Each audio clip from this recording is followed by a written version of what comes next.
Falsafah dan isu semasa. Isu semasa masalah kemurungan di kalangan masyarakat.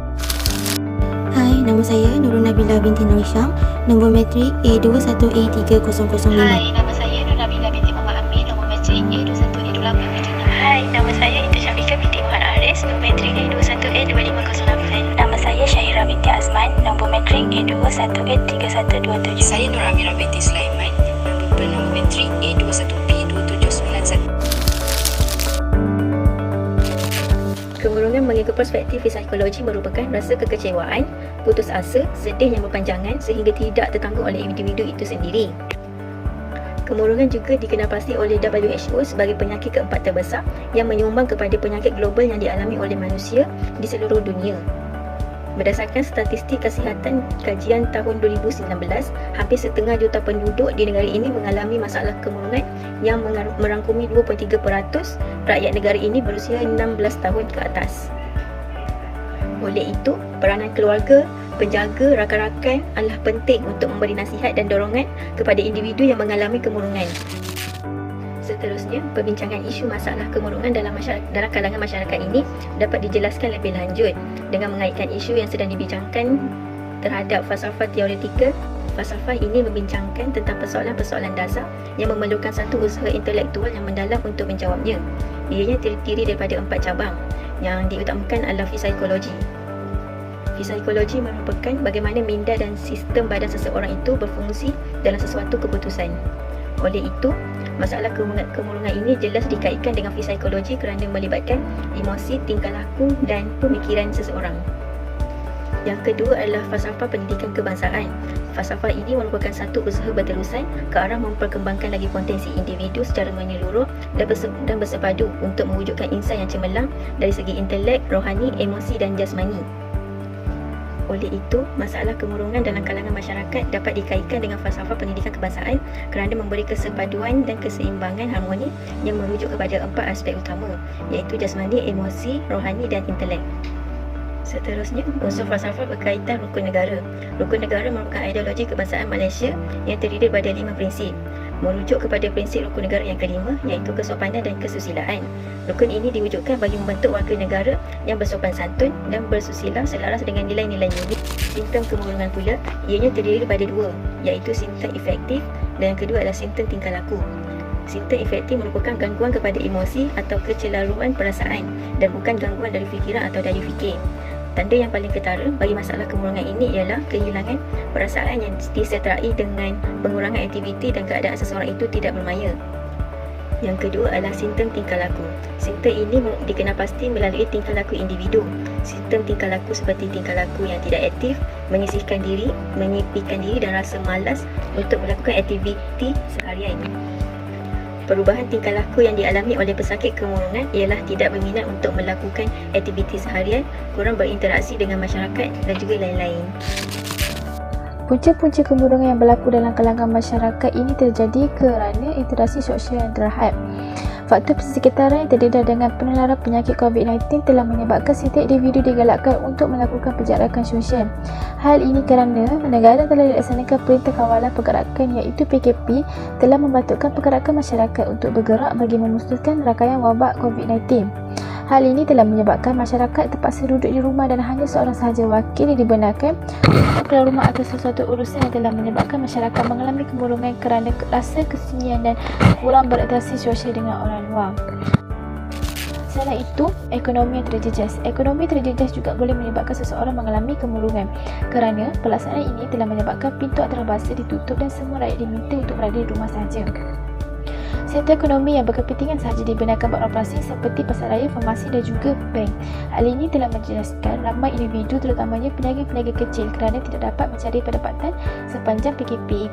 Serta ramai pekerja telah diberhentikan dan dibuang kerja kerana mereka tidak dapat membayar gaji pekerja. Seterusnya adalah masalah kewangan. Masalah kewangan juga salah satu penyebab masalah kemurungan, iaitu kerana murung untuk meneruskan kelangsungan hidup di mana mereka berfikir untuk mencari duit tersebut. Selain itu, perasaan yang kesunyian akibat terlalu banyak berfikir telah menyebabkan mereka berasa keserangan dan banyak berfikir. Seterusnya ialah tekanan yang melampau akibat kesepitan hidup. Kesepitan hidup telah menyebabkan seseorang itu mengalami kemurungan. Saya akan membentangkan tentang kesan-kesan kemurungan berlaku di Malaysia pada masa kini. Kemurungan membawa maksud satu sindrom klinikal yang menggabungkan kombinasi emosi, kognitif dan juga sindrom-sindrom tingkah laku seseorang. Kemurungan ini telah memberikan kesan yang amat buruk terhadap individu dan juga masyarakat di Malaysia, terutama sekali pada para pelajar. Golongan pelajar yang mengalami masalah kemurungan akan menyebabkan mereka kekurangan intelektual dan malah situasi ini akan menyebabkan mereka tidak dapat menguasai kemahiran untuk memperoleh, meningkat dan juga menyebarkan ilmu semasa pembelajaran harian mereka. Seterusnya adalah kesan terhadap jasmani pelajar, di mana pelajar yang akan mengalami masalah sakit-sakit badan seperti sakit sama-sama di bahagian sendi badan, belakang dan juga di depan badan. Oleh itu, mereka akan mengalami kurang fokus dalam pembelajaran harian mereka dan tidak dapat mengembangkan bakat dan kemahiran teknikal dan juga kemahiran sosial di antara para pelajar. Seterusnya adalah masalah emosi yang akan menyebabkan seseorang pelajar itu mempunyai keinginan untuk membunuh diri. Hal ini yang menyebabkan mereka akan melakukan perkara terlarang di dalam agama Islam. Oleh itu, mereka tidak dapat melahirkan masyarakat yang berilmu pengetahuan, berketerampilan dan berakhlak mulia, di mana dia akan bertanggungjawab dalam harian mereka. Seterusnya adalah kesan yang terakhir, iaitu kesan terhadap masyarakat, di mana kes-kes jenayah yang berlaku di Malaysia akan semakin bertambah akibat daripada masyarakat yang bertindak di luar kawal seperti membahayakan keselamatan orang lain, merosakkan harta benda awam dan tidak menghormati masyarakat sekeliling. Oleh itu, Malaysia tidak dapat mewujudkan masyarakat atau individu yang mencapai kesejahteraan diri. Seterusnya adalah langkah-langkah untuk mengatasi masalah kemurungan. Yang pertama adalah pengisian kerohanian. Aspek kerohanian menurut Al-Ghazali menyentuh persoalan tentang dalaman dan kejiwaan manusia yang berunsurkan seperti nafsu, roh, kalbu dan akal. Di samping itu, aspek kerohanian ini merangkumi kegiatan beribadat dan keagamaan. Contohnya seperti bersolat, berdoa, bertawakal serta menjalankan aktiviti kerohanian seperti menghadiri kelas-kelas agama, membaca buku dan lain-lainnya. Langkah kedua ialah gaya hidup sihat, iaitu sesuatu amalan untuk mengurangkan masalah kesihatan, pemulihan, mengurangkan tekanan hidup dan meningkatkan mutu kehidupan. Di samping itu, mereka juga perlu memastikan tidur dan rehat yang mencukupi kerana ianya akan mempengaruhi hormon dan keseimbangan fizikal dan mental.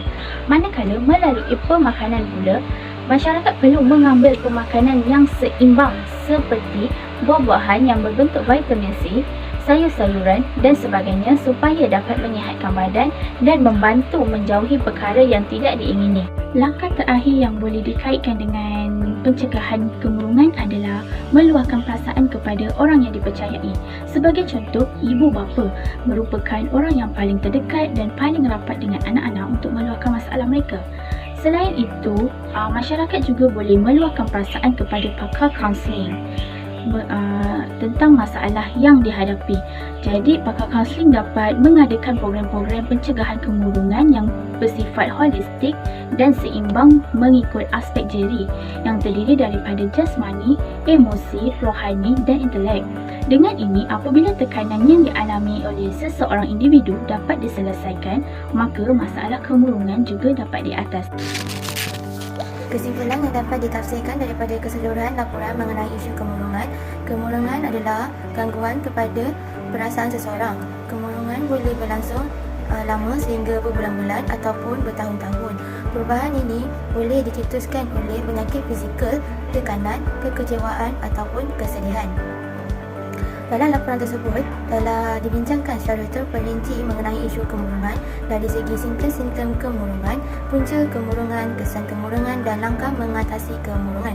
Kesan kemurungan berdasarkan falsafah pendidikan kebangsaan, kemurungan merupakan satu sindrom klinikal yang menggabungkan kombinasi emosi, kognitif dan tingkah laku yang sederhana. Seterusnya, dalam usaha bagi melahirkan rakyat Malaysia yang mulia dan mencapai kesejahteraan diri serta memberi sumbangan terhadap keharmonian dan kemakmuran keluarga, masyarakat dan negara dalam mengatasi masalah kemurungan. Penerapan asas jeri, jamat jasmani, emosi, rohani dan intelektual untuk melahirkan modal insan seimbang dan harmoni adalah berpaksikan kepada kepatuhan kepada Tuhan.